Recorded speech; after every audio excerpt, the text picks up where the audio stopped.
देश को स्थिर सरकारें प्रदान करने का दावा करने वाला भारत का महावास्तुविद खुशदीप बंसल 65 करोड़ के एक संगीन घोटाले में असम पुलिस ने पकड़ा है।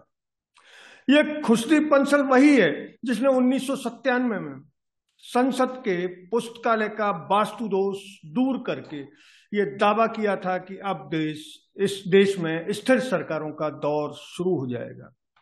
नमस्कार, आप देख रहे हैं हिंदी हेडलाइन में सुभाष राज।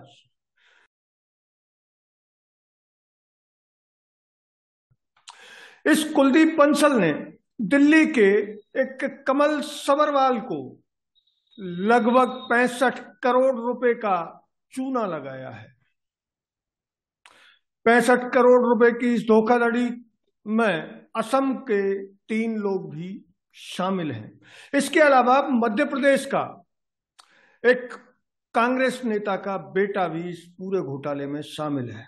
मजे की बात यह कि इस पूरे मामले में खुशदीप बंसल ने आसाम में एक फर्जी नकली आईएएस खड़ा किया और उस आईएएस के जरिए कमल सबरवाल को 65 करोड़ की ठगी का शिकार बना लिया।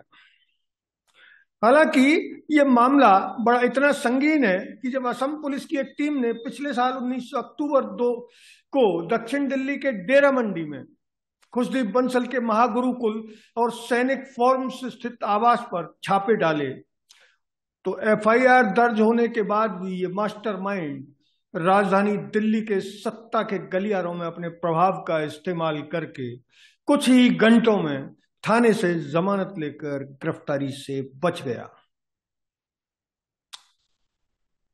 असल में यह मामला है उस कमल सबरवाल का जो Sabharwal trading company private limited के मालिक हैं। उन्होंने 2022 में दिल्ली पुलिस को एक शिकायत दी थी। उसके बाद उन्होंने आसाम में एक मामला दर्ज कराया। उस मामले के आधार पर ही पुलिस ने खुशदीप बंसल और उसके भाई को दिल्ली से पकड़ा है।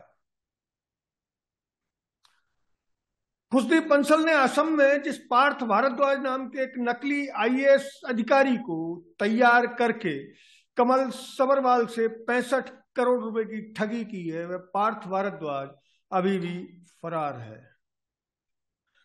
मामले की परतें खुलने के बाद सामने आया है कि मध्य प्रदेश के टीकमगढ़ के एक बड़े कांग्रेस नेता और पूर्व मंत्री यादवेंद्र सिंह बुंदेला का बेटा शाश्वत सिंह बुंदेला भी इस घोटाले में शामिल है।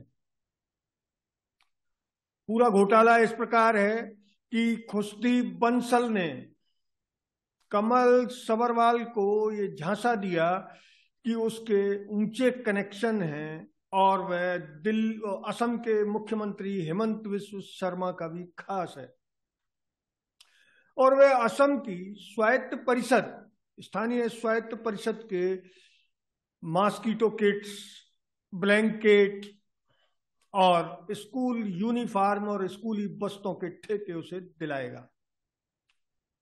बेचारा कमल सबरवाल खुशदीप बंसल इस महाठग के झांसे में आ गया और उसने बिना किसी जानकारी के 65 करोड़ रुपए का माल आसाम में सप्लाई कर दिया। ठगी तब खुली जब कमल सबरवाल ने लगातार पैसों का तकाजा किया तो पता चला कि वह ठगी का शिकार हुआ है। कमल ने खुशदीप से संपर्क साधा तो खुशदीप ने उसकी बात नहीं सुनी और एक तरह से उसे दरकिनार करके धमकाने लगा कि वह पुलिस के पास भी जाएगा तो कोई खास फर्क उसकी सेहत पर नहीं पड़ेगा, क्योंकि वह यानी कमल सबरवाल ये जानता है कि उसके कितने ऊंचे कनेक्शंस हैं। खुशदीप बंसल और उसके भाई को गिरफ्तार करने के साथ साथ आसाम पुलिस ने बुंदेला के बेटे शाश्वत सिंह बुंदेला से बंद कमरे में पूछताछ की और उसका मोबाइल फोन, पेन और आधार कार्ड अपने कब्जे में ले लिया। ये खुशदीप बंसल वही है जो केंद्र सरकार की स्थिरता के लिए संसद भवन पुस्तकालय के वास्तु दोष को ठीक करने का दावा करता है। इसके अलावा उसने वास्तुशास्त्र के समकालीन स्वरूप में पुनर्जागरण का श्रेय भी स्वयं हासिल किया है। इसके लिए उसके गहन शोध कार्य को जिम्मेदार बताया जाता है। वह वास्तुशास्त्र पर पृथ्वी की सबसे बड़ी पुस्तक के साथ साथ इसी विषय पर 8 अन्य पुस्तकों के लेखक भी हैं। अनेक राज्य सरकारों के सलाहकार, राज्य सरकारों की परियोजनाओं के सलाहकार, प्रमुख व्यवसायियों और उद्योगपतियों के रणनीतिक सलाहकार रहा खुशदीप बंसल। इतना बड़ा महाठग निकलेगा ये जानकर दिल्ली और आसाम तक सनसनी फैली हुई है। हालांकि आसाम सरकार का अभी किसी तरह का आधिकारिक बयान नहीं आया है, लेकिन माना जा रहा है कि खुशदीप बंसल ने आसाम में अपने सोर्सों का, अपने सूत्रों का इस्तेमाल कर कमल सबरवाल को 65 करोड़ रुपए की चपत लगाई है। इस मामले में जयपुर के प्रसिद्ध वास्तुविद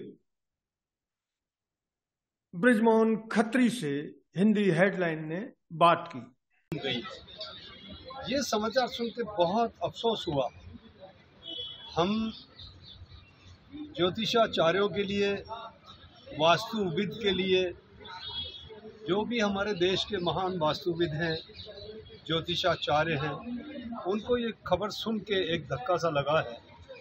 इस प्रकार का कोई भी यदि विद्वान व्यक्ति होता है जो वास्तुशास्त्र का काम करे, ज्योतिष का काम करे, लोगों की समस्याओं के समाधान के लिए सारे काम होते हैं। उनको अपने सार्वजनिक जीवन में बहुत ही स्वच्छता रखनी चाहिए, क्योंकि उनके ऊपर इस प्रकार का यदि किसी भी प्रकार का चरित्र हनन का कोई आरोप लगे, पुलिस गिरफ्तार करे, तो समाज की नज़रों में, देश की नज़रों में ऐसे जालसाजों के कारण इस ज्ञान को बहुत तगड़ी क्षति पहुंचती है कि ये इतने बड़े बड़े वास्तुशास्त्री जो हमारे को समझाते हैं कि हमारे दुख दूर करने के लिए हमें ऐसा उपाय करना चाहिए, और ये खुद इस प्रकार की करोड़ों रुपयों की जब जालसाजी करते हैं तो जनता के मन पे बहुत विपरीत असर पड़ता है।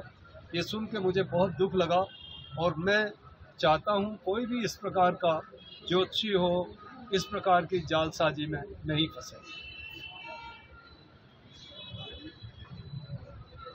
अगर ये वीडियो आपको अच्छा लगा तो इसे लाइक करें, शेयर करें और चैनल को सब्सक्राइब करें।